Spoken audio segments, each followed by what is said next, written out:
wabarakatuh. Perkenalkan, saya Pak Saifuddin, salah satu calon guru penggerak angkatan 11 dari Kabupaten Bantaeng. Oke, baik Bu, kali ini saya ditemani oleh Bu Miri. Beliau adalah salah satu guru produktif farmasi di SMK Negeri 3 Bantaeng. Oke, baik. Assalamualaikum Bu Miri. Waalaikumsalam warahmatullahi wabarakatuh. Oke, baik. Bagaimana kabarnya Bu Mer? Alhamdulillah Pak, baik. Hari ini kita akan adakan percakapan ya Bu tentang observasi. Baik Pak. Nanti saya akan mengamati jalannya proses pembelajaran yang Ibu lakukan atau laksanakan di dalam kelas. Nah, adapun tujuan adapun tujuan dilakukannya percakapan ini atau supervisi ini yaitu untuk mengetahui dan mengevaluasi jalannya proses pembelajaran yang Ibu lakukan dan mengapa kita hari ini melakukan percakapan praobservasi. Itu sebagai persiapan awal sebelum nantinya Ibu melakukan proses pembelajaran agar Ibu lebih siap dan lebih percaya diri dalam memberikan pembelajaran yang terbaik bagi peserta didik Ibu. Adapun beberapa pertanyaan yang akan saya sampaikan kepada Ibu pada percakapan praobservasi kita kali ini. Nah, yang pertama itu Bu, apa tujuan pembelajaran yang Ibu ingin capai? Ya, tujuan pembelajaran yang ingin saya capai Pak, yaitu peserta didik mampu mengidentifikasi saluran distribusi obat dan perbekalan farmasi. Karena kebetulan materi yang akan saya bawakan nantinya adalah tentang saluran distribusi obat, terutama di dalam pedagang besar farmasi atau biasa disingkat dengan PBF. Oh, itu ya Bu. Berarti bagaimana dengan area pengembangan yang Ibu ingin capai? Untuk area pengembangan yang ingin saya capai Pak, itu saya fokus pada dua aspek, yaitu yang pertama aspek pengetahuan dan yang kedua adalah aspek keterampilan, di mana aspek pengetahuan ini mencakup tentang bagaimana peserta didik itu sudah mampu memahami pengertian dari saluran distribusi dan perbekalan farmasi. Terus peserta didik juga sudah bisa mengelompokkan perbekalan farmasi. Bagaimana rencana pembelajaran yang Ibu inginkan atau terapkan dalam kelas? Mungkin dengan strategi pembelajarannya atau metode pembelajaran atau metode pembelajaran.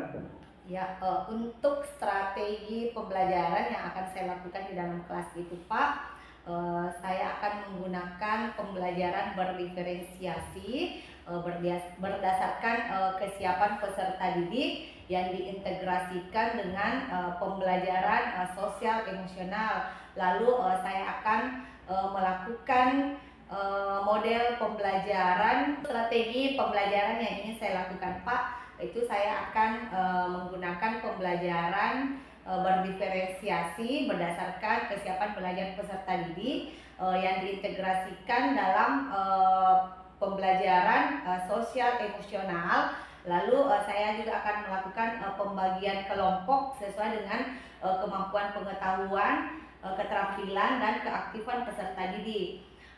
Selanjutnya Pak, untuk model pembelajaran itu saya akan menggunakan problem based learning, dan untuk metodenya itu Pak, saya akan melakukan diskusi kelompok, tanya jawab dan penugasan. Gitu Bu. Berarti yang poin keempat Bu yang saya tanyakan, bagaimana dengan media pembelajaran yang Ibu akan gunakan dalam proses pembelajaran? Ya, untuk media pembelajarannya sendiri Pak, itu saya akan menggunakan PowerPoint, bisa juga dengan Canva. Terus saya juga akan menggunakan LKPD atau lembar kerja peserta didik. Baik, kira-kira kapan Ibu akan melaksanakan kegiatan pembelajaran tersebut dan di hari apa, kelas berapa dan jam berapa? Kebetulan Pak, saya itu mengajarnya di hari Rabu, minggu depan hari Rabu itu di kelas 11 farmasi, jam pertama sampai jam keempat, tepatnya jam 7.30 sampai dengan jam 10.15 Pak.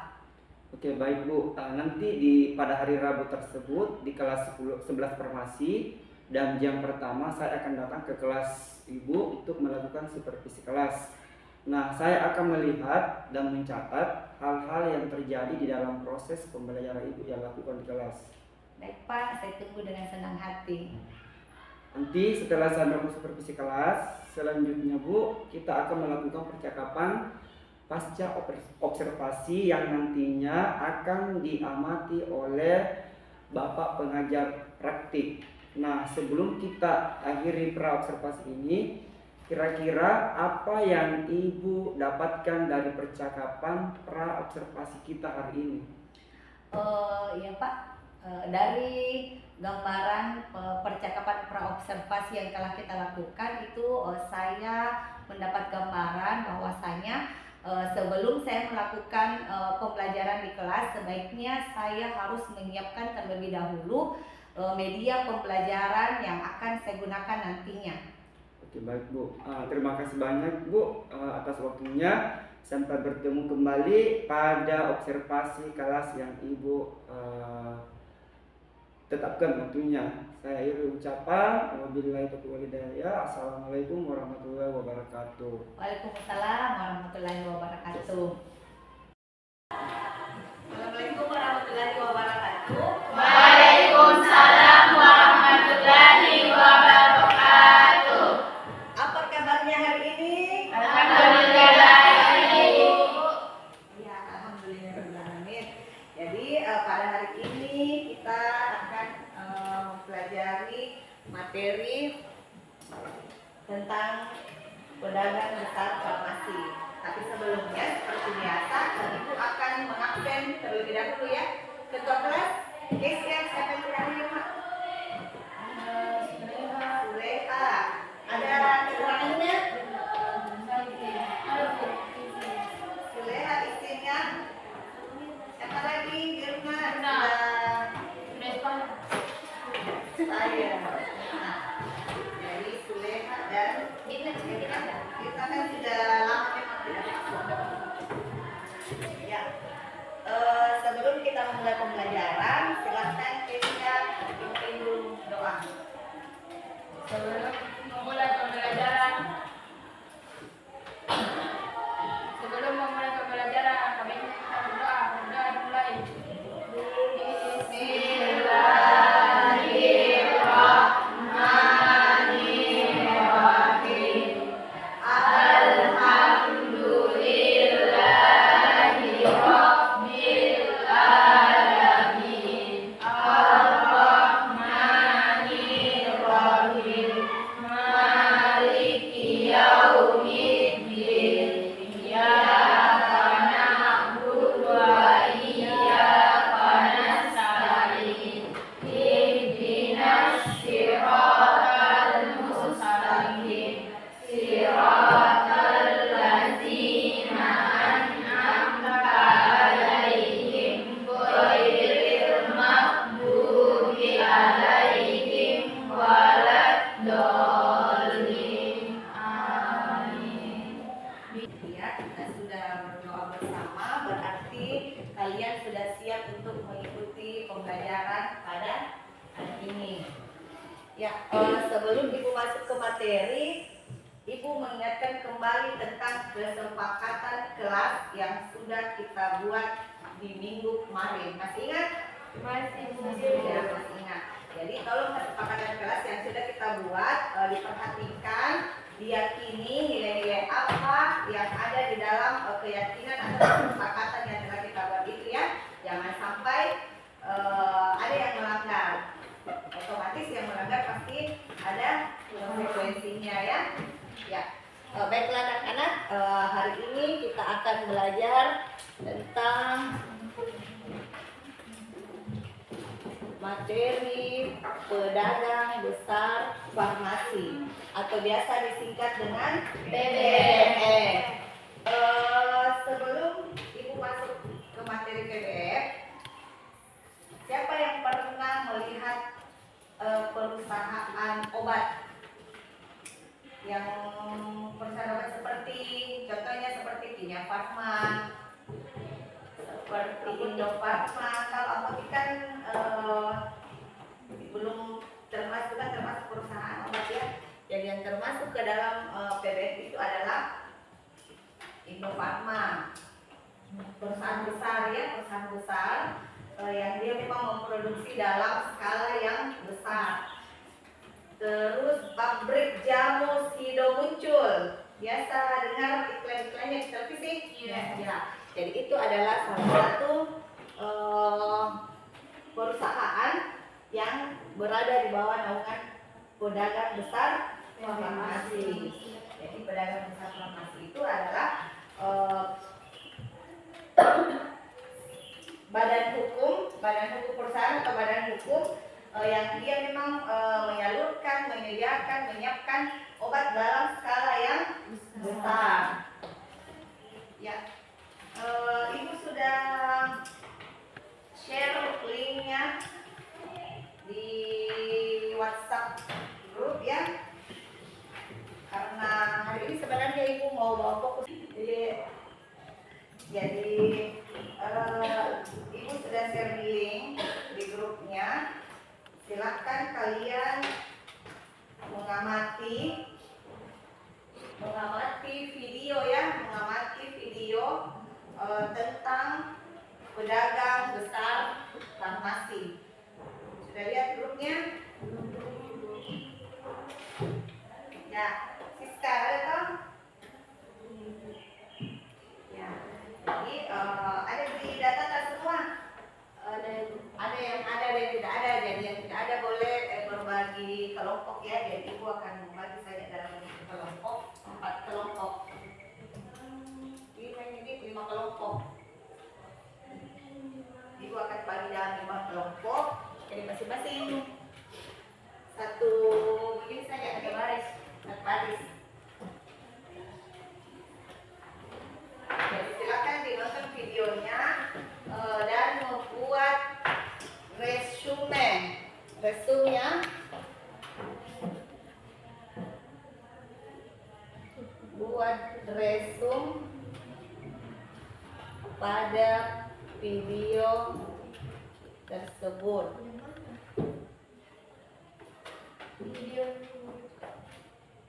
Silakan membantu kelompok dulu nak. Masuki. Ya.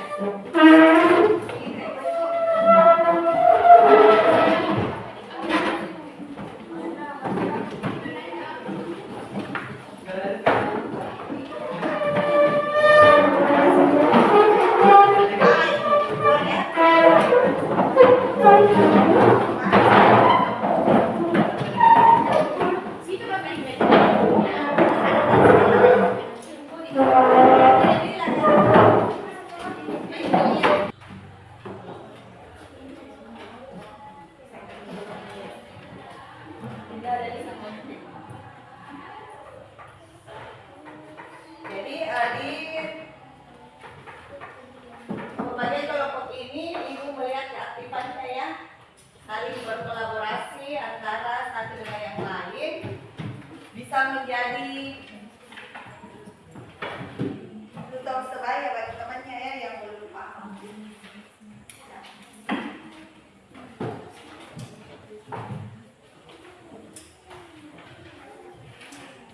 Ada yang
Leo. Jawab yang bagus nih. Bagus.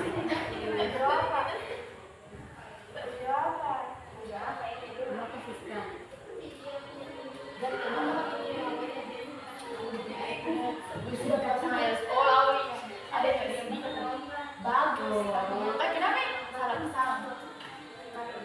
Sudah lebih baik. Salah tipe 11 biasa yang HP 11 Pro. Jangan yang mana tuh? Ya 11 biasa yang datang. Jadi gue kasih kembali jadi bang aku kembali. Bagus sih. Bagus.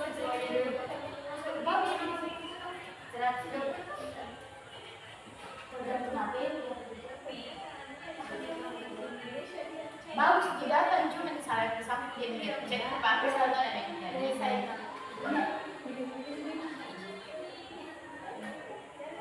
Oh dia lewat BP dia dulu. Maaf. Kaki.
Assalamualaikum warahmatullahi wabarakatuh. Waalaikumsalam warahmatullahi wabarakatuh.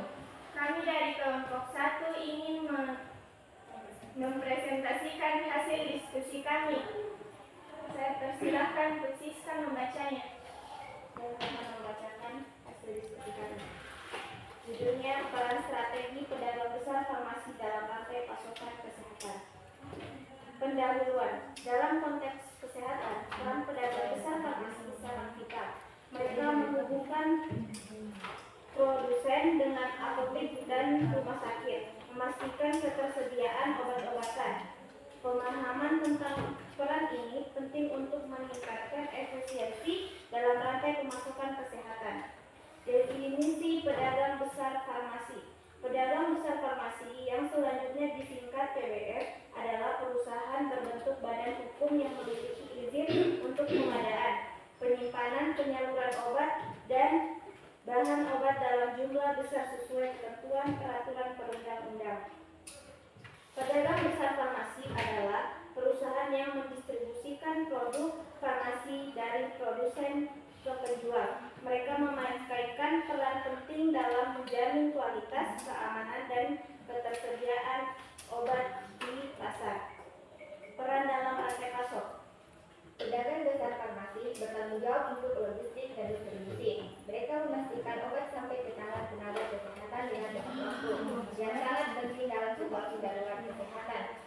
Tantangan yang dihadapi dalam menjalankan perannya, pedagang besar farmasi menghadapi tantangan seperti regulasi, persaingan, dan keterbatasan dalam supply chain.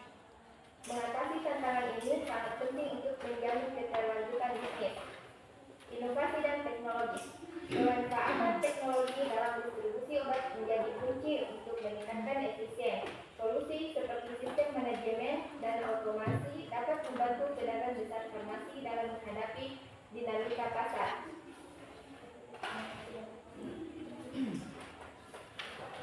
Kesimpulannya, peran strategi pedagang besar farmasi dalam rantai pemasok kesehatan tidak dapat diabaikan. Dengan menghadapi tantangan dan manfaat inovasi, mereka dapat meningkatkan kredibilitas dan kualitas layanan kesehatan. Itulah hasil diskusi kami. Apakah ada pertanyaan dari kelompok lain?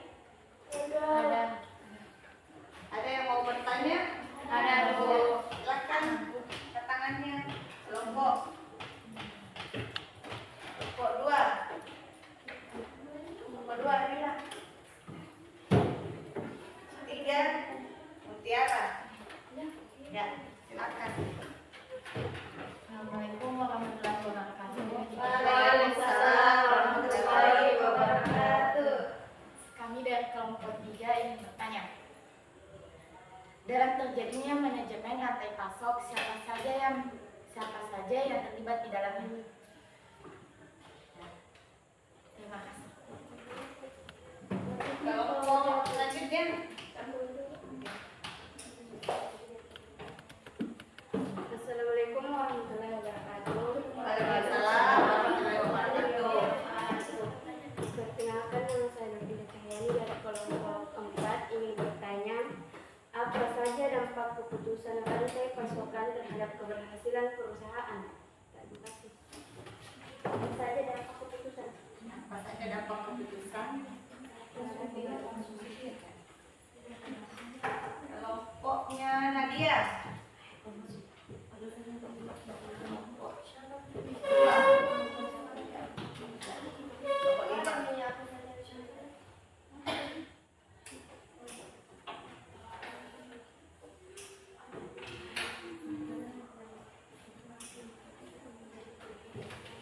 Assalamualaikum warahmatullahi wabarakatuh. Waalaikumsalam warahmatullahi wabarakatuh. Saya perwakilan dari kelompok 1 ingin bertanya, apa dampak yang paling signifikan yang bisa terjadi jika kurangnya koordinasi dalam rantai pasokan?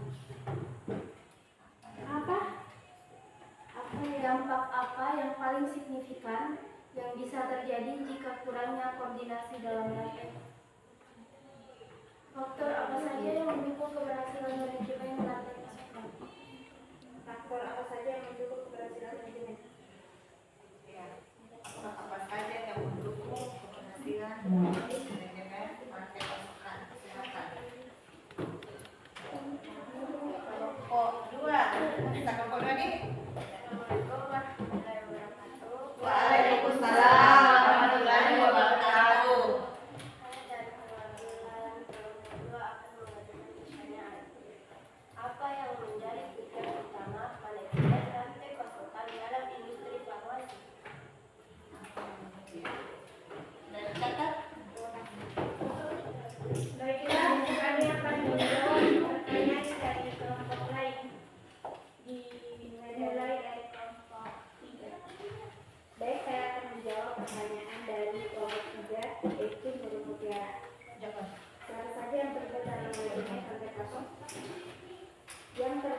Iya. Apakah diterima? Iya. Iya. Tiga. Selanjutnya kami akan menjawab pertanyaan dari kelompok 4. 4, 3, 5. Kami akan menjawab pertanyaan dari kelompok 4. Ya mudah-mudahan ingat. Apa dampak keputusan rantai pasokan terhadap keberhasilan perusahaan? Perusahaan dapat mencapai keunggulan kompetitif dengan melakukan manajemen rantai pasokan secara optimal dan baik. Perusahaan menghasilkan kinerja yang lebih baik dan bersaing karena manajemen rantai pasokan mampu meminimalisir keseluruhan biaya untuk memenuhi dan melayani kebutuhan konsumen. Bagaimana kalau kelompok 4? Diterima jawabannya? Sudah diterima dan paham. Ya. Selanjutnya kami akan menjawab pertanyaan dari kelompok 5. Baik, pertanyaan yang tadi, faktor-faktor apa saja yang mendukung keberhasilan dan tujuan rantai pemasok? Faktor-faktor pendukung keberhasilan antara lain kebijakan, sumber daya manusia, prasarana, saran, teknologi, kelembagaan, modal atau biaya, sistem informasi, sosial budaya, dan lingkungan. Itu jawabannya. Apakah diterima? Diterima. Terakhir, kami akan menjawab pertanyaan dari kelompok 2. Baik, apa yang menjadi tujuan utama manajemen rantai pasokan dalam industri farmasi? Yang menjadi tujuan utama manajemen yaitu membuat produk yang tepat untuk perdagangan yang tepat dalam jumlah yang tepat pada waktu yang tepat. Terima. Baik, jelas. Paham. Baiklah, sesi tanya jawab saya tutup. Itulah hasil diskusi dari kelompok kami. Saya akhiri dengan ucapan Assalamualaikum warahmatullahi wabarakatuh. Waalaikumsalam warahmatullahi wabarakatuh. Kita buka dulu.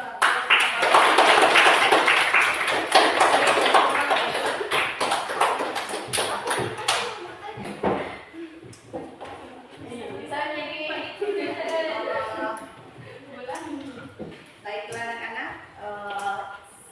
silakan kembali ke posisi semula.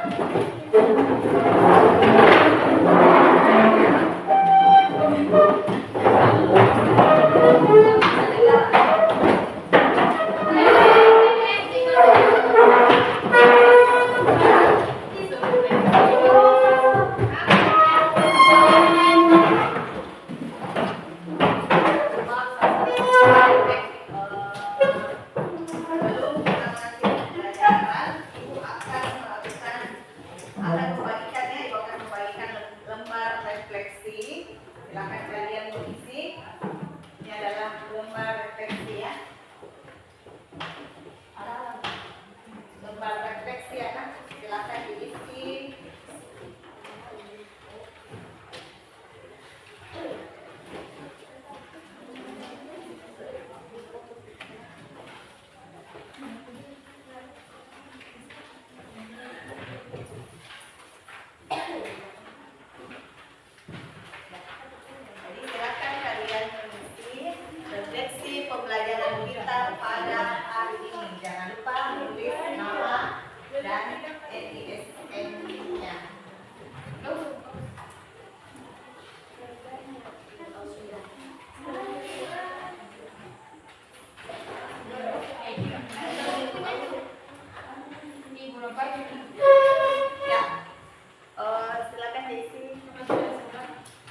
kita bertemu lagi dalam kegiatan pasca observasi yang tadinya saya sudah melakukan di kelas ibu yang pada saat itu di kelas 11 farmasi deh. Iya. Nah olehnya itu di percakapan pasca observasi ini saya ingin mengajukan beberapa hal pertanyaan. Yang pertama, bagaimana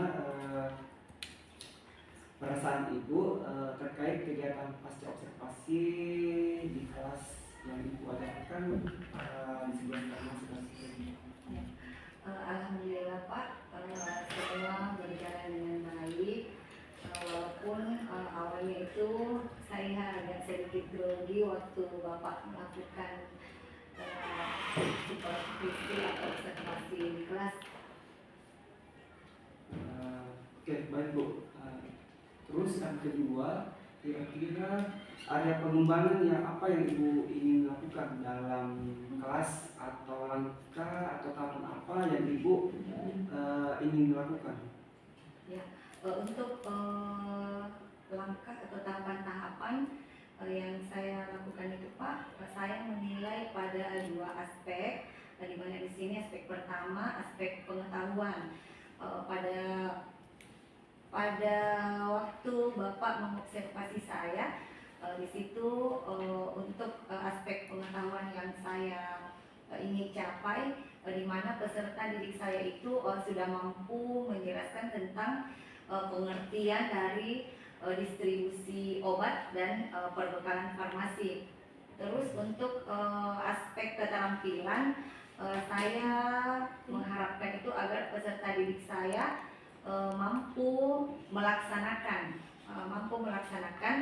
distribusi obat dan perbekalan farmasi sesuai dengan standar. Oke Bu, baik. Kira-kira apa kekurangan atau kendala yang Ibu hadapi saat melakukan proses pembelajaran di kelas tersebut? Untuk kendala Pak mungkin sama dengan keluhan teman-teman guru yang lain. Biasanya kan Pak ada memang beberapa siswa yang memang secara langsung kita melihat dia memang tidak aktif di dalam proses diskusi kelompok. Dia hanya mengandalkan teman kelompoknya. Dia hanya mau menerima saja jawaban atau pendapat dari temannya tanpa siswa ini sendiri mau berpikir bagaimana caranya dia juga bisa mengeluarkan pendapat pada saat diskusi kelompok. Nah menurut Ibu, kira-kira apa yang menyebabkan mereka tidak aktif di dalam proses pembelajaran tersebut? Ya, mungkin di sini Pak saya sedikit ada kekeliruan pada saat pembagian kelompok. Ternyata Pak pada saat proses diskusi kelompok itu saya melihat ternyata ada peserta didik yang memang senang dengan gaya belajar auditori, senang dengan gaya belajar visual, senang dengan gaya belajar kinestetik. Jadi mungkin untuk kedepannya Pak di pembelajaran saya akan mengelompokkan peserta didik sesuai dengan kebutuhan belajarnya Pak. Kira-kira kapan Ibu akan melakukan atau melaksanakan perubahan tersebut dalam proses pembelajarannya?